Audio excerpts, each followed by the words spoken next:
Ibubuka ang bulaklak, hahatakin ng hari. May nagbigay ng ganito kanina sa akin. Katuray o katuday ang tawag namin dito. Matagal na rin ako hindi nakakain ng ganito.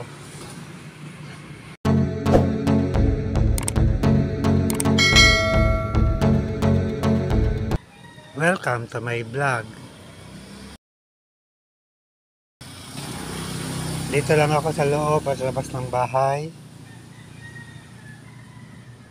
At magluluto.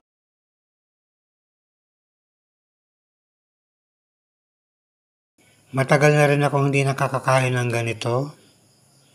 Katuray o katuday ang tawag dito sa lugar namin. Mabuti na lang merong nagbigay kanina. Bali ganito lang ang paglilinis ng katuray. Ibubuka lang ang bulaklak. Aalisin itong mahaba na to na nasa gitna. Hihilahin lang.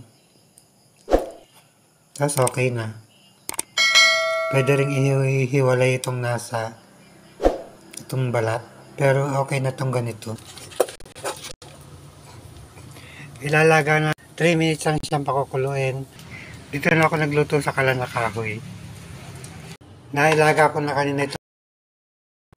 Nahango ko na. Niluto ko siya sa kalan na kahoy. Ito na ang mga sangkap. Kamatis at saka sibuyas. At saka nilagang itlog na puti. Wala kasing itlog na pula sa tindahan. Kaya nilagang itlog na lang ang ginamit ko.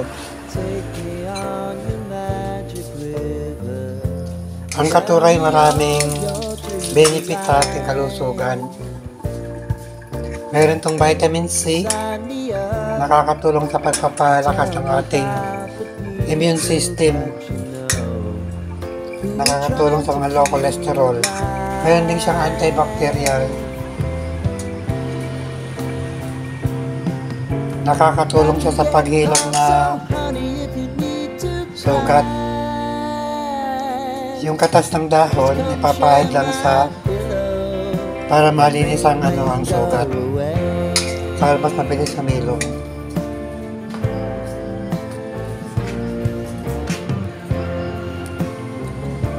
Ganito lang kasimple ang recipe ng katuray.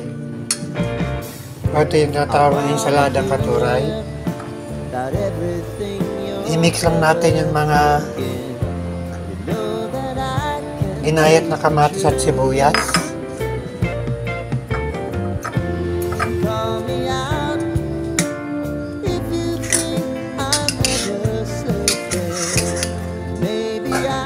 Okay na, na-mix ko na.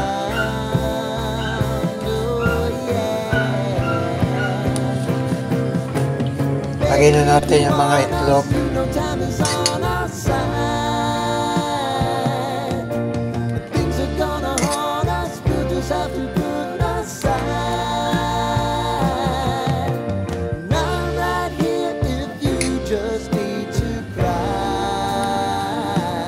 Ito na yung nagawa kong ensalada ng katuray. Hindi ko na nilagyan ng bagong alamang o yung bagong isda. Bahala na lang yung kakain kung anong gusto nilang nilagay. Pwede rin patis lagyan ng konting kalamansi para makuha nila kung ano yung panlasa nila. May nagtinda ng atsara kanina. Ang bili ko sa isang ganito, 100 pesos. Natikman ko kung anong lasa. Kung pwede bang umulit-uli o hindi na.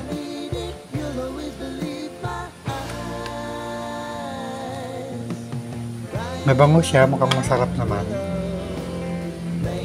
Sana nagustuhan nyo ang aking simpleng recipe. Ang ensaladang katuray. Till here, thanks for watching. Nakalahati ko na rin yung atsarang papaya na binili ko kanina. Kaya meron kaming atsarang papaya at saka ensaladang katuray.